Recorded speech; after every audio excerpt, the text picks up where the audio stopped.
began this series with part one being everything around planning for growth. And in this section, we'd like to get into the execution, what it means to execute on growth. Now, I'm joined by Marcus Dillon from Dillon Business Advisors and Kevin Wills from PNC Bank. They both shared some phenomenal insights in the first series, the first part of this series, and I'm excited to hear what they have for us now as we move into execution. So, to start with, would like to cover the topic of operationalizing growth. And I thought, Marcus, you might be able to share some thoughts on this topic. Yeah. Thanks for having me. I think coming off of the previous conversation where it was the planning, now how do we actually execute the plan? I think this is a great follow-up to that conversation. And whenever I look back on the clients who've made the most progress on that plan, or even myself over like the plans that we had at DBA, the one word that always comes to mind is discipline. And how disciplined are you going to be in that approach? Are you actually going to implement pieces of that plan and know that plan in and out, regardless if it's your overall business plan, as we kind of discussed, like this very overarching plan for your whole business, or if it's a growth strategy for a year or 3 years or 5 years. So I think whenever you look at the discipline, you have to go into the situation of, am I focusing on what I need to focus on today, this week, this month? Am I having the conversations that are necessary? And is there candor involved?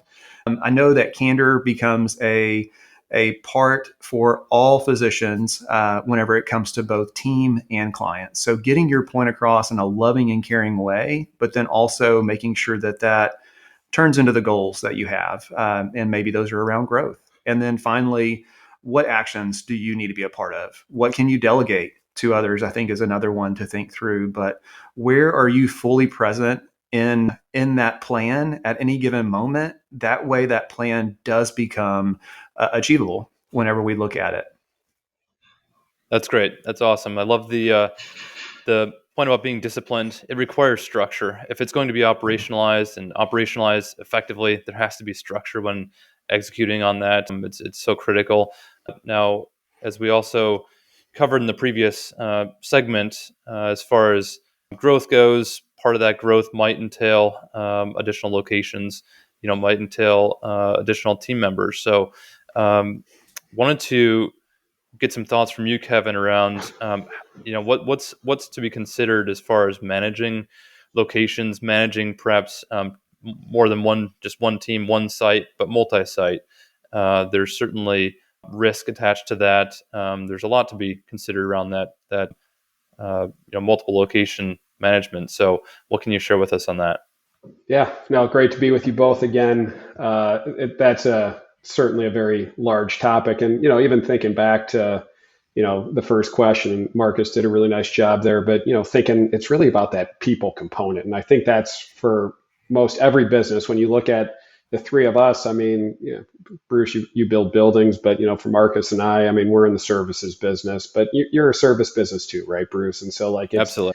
It's that experience that your employees give to somebody. And, I say this a lot, and I think you guys hopefully agree with the overarching comment. I don't think there's a lot of people that end up showing up at their job 40 hours a week thinking, how can I be the least successful in the role that I'm in today, right? I think they show up with great intentions. They want to go ahead and be successful at whatever goals were laid out.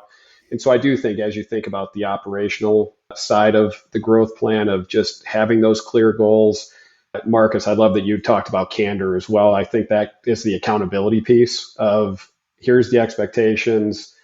I want to hold you accountable. We need to drive this forward. And so I think that becomes critically important, Bruce, as you think about if the growth plan is essentially that, hey, I'm a single location, one doctor practice, and I see an opportunity to put up a second location, maybe in a neighboring community. It creates a nuance that hasn't been there before, which is you're going to have employees at another location that you're not actively at every single second of the day, right? So having them share your vision, clear expectations, and accountability is going to be really important. But I think, and this is a really great discussion to have, I didn't mention, in the prior session with my background, I'm actually a CPA by training as well, and I did audit for 5 years out of school. I wasn't as mentally tough as Marcus was to continue on my accounting path, but there's risk. There's inherent risk in every business around, external fraud, internal fraud, those sorts of things. I think it gets magnified again when you're going to have a multiple location, operation where you're not going to necessarily be there to monitor each of what the employees are doing. But if we're honest with each other, even at a single location practice, embezzlement happens. The owner of the practice is the primary driver of revenue in most scenarios. And so they're busy clinically every single day, not necessarily running the accounting function and making sure that, every check is deposited or every, dollar bill that comes in over the counter is properly accounted for either. So as you think about the execution of the growth plan, if it is going to be a multiple location setup, I think having a discussion with your team of advisors around how to build out processes that allow for security and efficiency in the way that money is flowing into and out of the practice is going to be critically important to prevent, any negative things from happening. And, aside from the financial impact, Marcus, I know you've probably seen this in your career. I think the biggest thing that happens, God forbid, when fraud occurs, whether it's internal or external, there is a immediate financial impact, which is already bad, but it's the loss of trust in other people, meaning that critically important person in terms of delivering clinical care now just wants to take everything on the table and kind of hug it in real close of, oh, I'll do the QuickBooks myself. I'll take every bank deposit. I'll open every piece of mail. It's unsustainable. And so we try to set them up for success, which is let's just take the risk and let's take the temptation out of it. There's ways to be efficient. And again, I think we can all agree, and from a human capital perspective today, nobody has enough employees. It's really hard to find additional employees. And so let's make sure that they're operating at the highest level of how they're credentialed, if that makes sense. To have someone opening your mail and sorting checks, a bank could do something along those lines, and you're freeing them up to actually do something along the lines of the actual growth plan of the practice. So, Marcus, I'm sure you have some insights on this one too. So many good stories. And I would just say your comment on trust, whenever something as unfortunate as embezzlement happens, it just disrupts the whole practice, the whole person's life, the owner's life. And it really takes them a step back. And like you said, they then hang on to things that they should not be hanging on to. And that's not where their time is best spent. But having helped clients on the other side of embezzlement kind of regain trust with people like our team and other advisors, I think that is where you see just good things happen once that trust is able to be reestablished with a team. And I would say, love being on that side. It's unfortunate and you have to walk people through some of those hard times, but it just strengthens the bond that you have with others. I'm sure you have plenty of stories like that as well. When we look at multi-locations and just the risk that comes with some of the multi-locations, the word that comes to mind is just complexity. And how complex do you want your business to be? And I think whenever you look at multi-locations, how specific, how technical do you want to go with different procedures? Do you want to do that in-house, or do you want to partner with others who can maybe do it better than you, and you can leverage others to serve the same patient base? So I will say that some of our most successful clients do simple things really, really well. They have a process in place, and they've just been able to do those simple things time and time again. And the complexity, whether it's multi-location or aspects of the practice, how interdisciplinary they get, it just goes back to, is that the right path for you and your practice? And so every one of these can be individualized, as we've mentioned before in this series. But I would say complexity is something that you have to answer along with your growth plan. How complex do you want this business to be? Because that will sneak up on you. That's fantastic. I think, just as we've both been talking, the last series we spoke about, the real estate could be its own podcast, its own discussion. And I feel like de-risking could also be its own podcast and its own discussion. There's just so many facets to it. Your point there about complexity, Marcus, I think it's really good. We've proven in our own business even how process meets complexity. It's the best way to meet it, and sort of help manage that in a multi-location type of environment is attach process to it, and it'll certainly bring some element of de-risking. What we've been talking about a lot already is just the people side of the business. Being in the service businesses as we are, I think that's a great segue into just human resources and securing the right people, recruiting and retaining the right people. How necessary that is as we execute on our growth plans. And Marcus, maybe that's something that you can share some more thoughts on.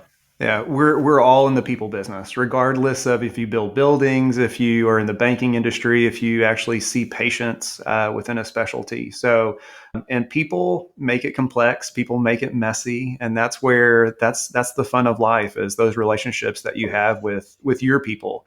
And being a great leader, if you are the owner, setting the stage for how you can bring other people into that conversation. Obviously, as mentioned, like, the world is looking for leaders, right? They're looking for great team members, and there's just not enough of those to go around. So hiring the right people and keeping them, so making sure that you are doing everything from a hygiene perspective to make yourself attractive, and sharing in the benefit of a very successful business with those team members that are contributing to it on a day-to-day, on a patient-to-patient basis.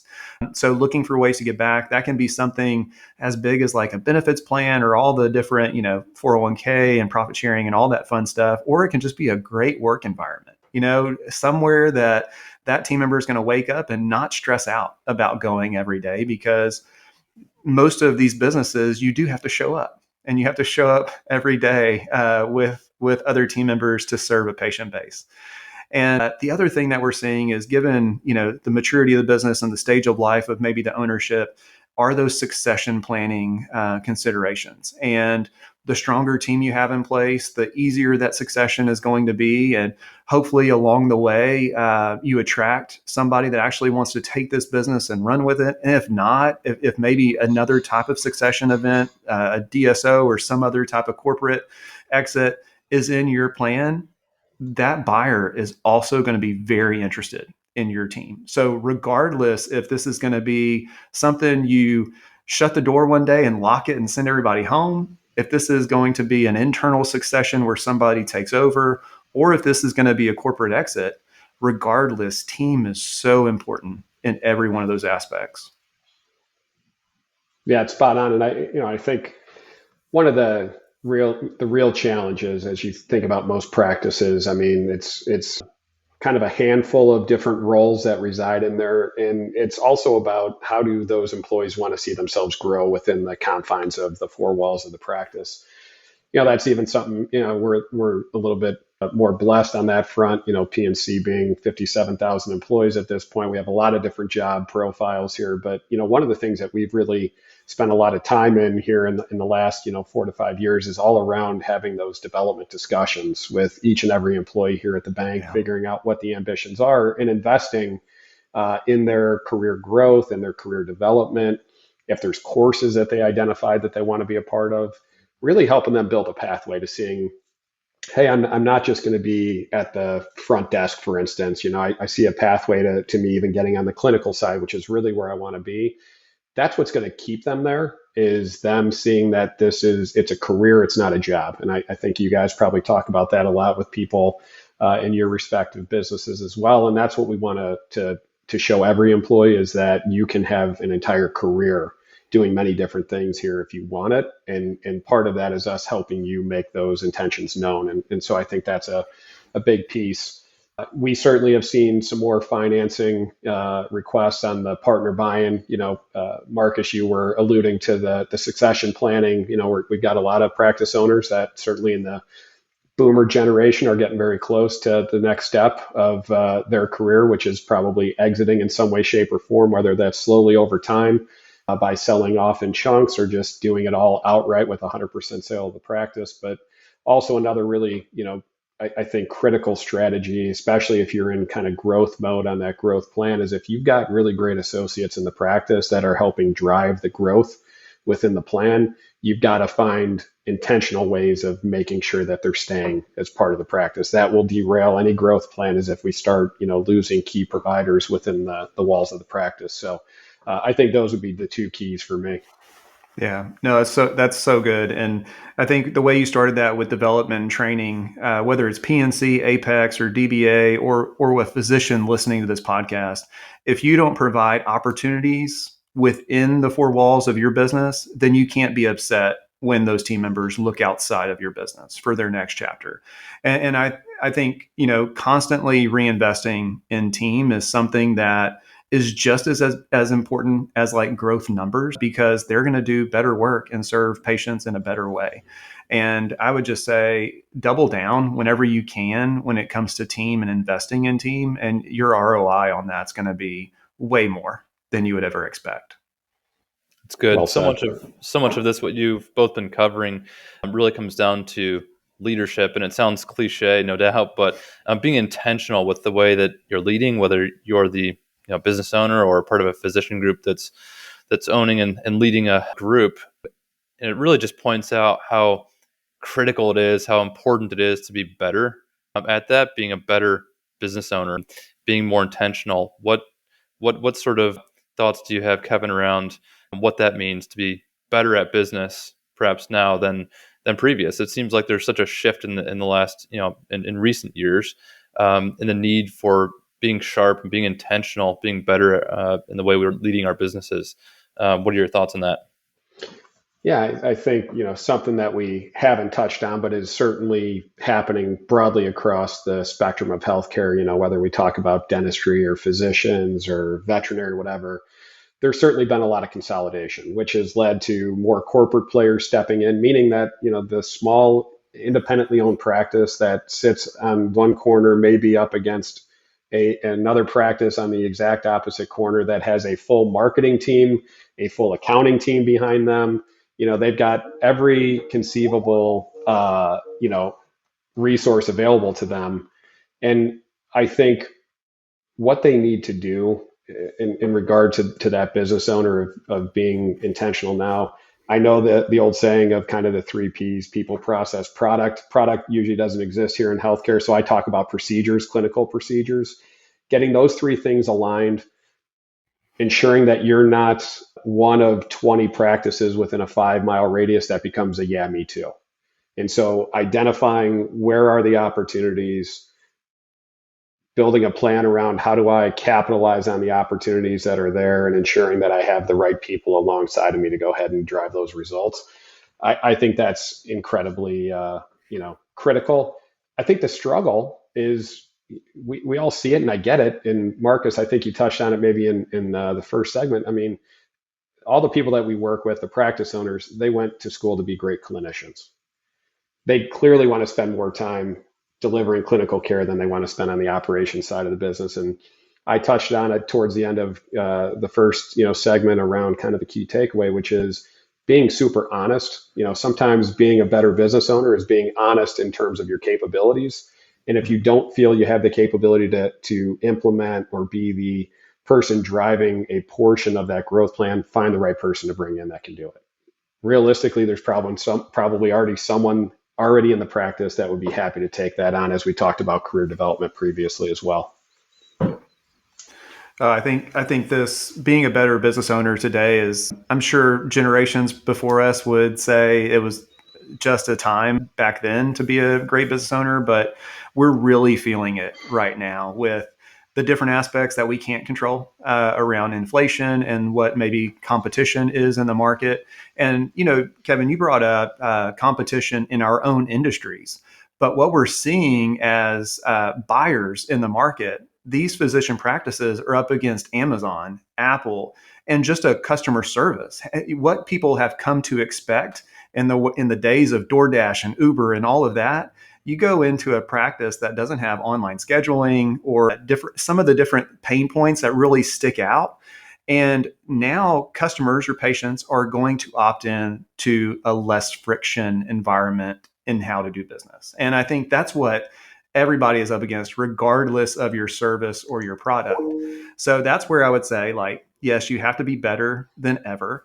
The other thing is you just have to be more open to doing ways that we haven't seen in the past. And I think You look at what are you really called to be? And this goes back to, some of those deep questions about, mission, vision, and values. Who are you called to be? What do you enjoy doing? Is there something on your plate, as you mentioned, that you're doing that you should not be doing? And maybe it's accounting, maybe it's some part of your clinician practice. There are more options out there now in today's world to help you succeed in your practice than there ever have been, and they're easier to work with. So I would say, same as last year, no longer applies, that you have to expand and be a better leader and expand your opportunities of how this business really looks, and set yourself up for success that way. I would say you can't turn back. We all can't turn back the clock. And what we're seeing now is definitely on the other side of COVID and all that happened back in the early 2020s. Now we're just seeing it a little bit harder. The money isn't as free flowing. We're just having to be better stewards of what we have to work with. Some really good points. Thanks for that. I mean, really, with private practice, there's no longer a set it and forget it mode, if there ever was, I guess. But to survive and thrive in today's private healthcare space, it's not the hang a shingle and open the doors and things will work out. Really, just the intentional, purpose-driven leadership is what's required of business owners. And I think you've both given us a really good framework of what that means, what that looks like. As we did with the last segment, I would love to get some sort of parting pieces of advice just around execution of growth planning. If you could share one last piece of advice with us, Kevin. Sure. I'll go back to maybe some of the points that I made earlier, and it's around accountability. But I think at the end of the day, nobody is ever going to own the vision as much as the practice owner does, right? So it's incumbent upon them to help craft the vision and the plan, but it's also even more necessary, again, to make sure that those pieces to the puzzle, the right employees are doing the right things to drive the outcomes that you desire, and that there's accountability each step of the way. That's where you're going to see employees who perform incredibly well because they understood the vision and they understood what was required of them to help them drive their component of the growth plan, to achieve the vision. So it's complex. Nobody wakes up one morning and says, today is the day I'm going to grow.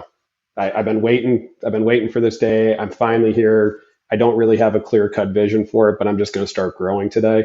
It is intentional. There's people that have walked the path prior to you. I think that's something that we all bring to this discussion, is we've all worked with clients that have probably accomplished something similar to what this practice is trying to do. And we're happy to make those introductions. And so don't feel like you're on an island. You got to figure it all by yourself, because you absolutely are the CFO. You're the chief marketing officer. You're the chief human resource officer. You wear a lot of hats. It's okay to ask for help. And ask that close inner circle of advisors to see if they have other practice owners that can give you perspective on what it looks like. That's excellent. Thank you for that. Marcus, thoughts from you? Oh, so many of the words that are just bubbling up, out of this conversation, I gravitate to as like candor is one that we talked about earlier, and complexity all the way through to maturity and just what that means in today's world. You come back to discipline and how are you waking up every day and being the leader that your team and your patients need you to be. And I would say ending with leadership. That is one function that you cannot outsource. You cannot delegate in your business. And if you're that person, at least 60% of your time needs to be focused on growth leadership. And that's what you should be focused on. Now, we all get pulled away from that. And I would say how you're able to bounce back, how you're able to reframe and focus on what your primary role is in the practice is that growth leadership, and how you bring others into that plan, into that dream is the joy in running these small physician-owned practices. And I would say, however we can be of support, you've got 3 great folks here on this conversation today that want nothing but the best for you as a listener. And I would say you can't shy away from opportunity. You got to hit it head on. And hopefully these conversations allow you to hit the door running.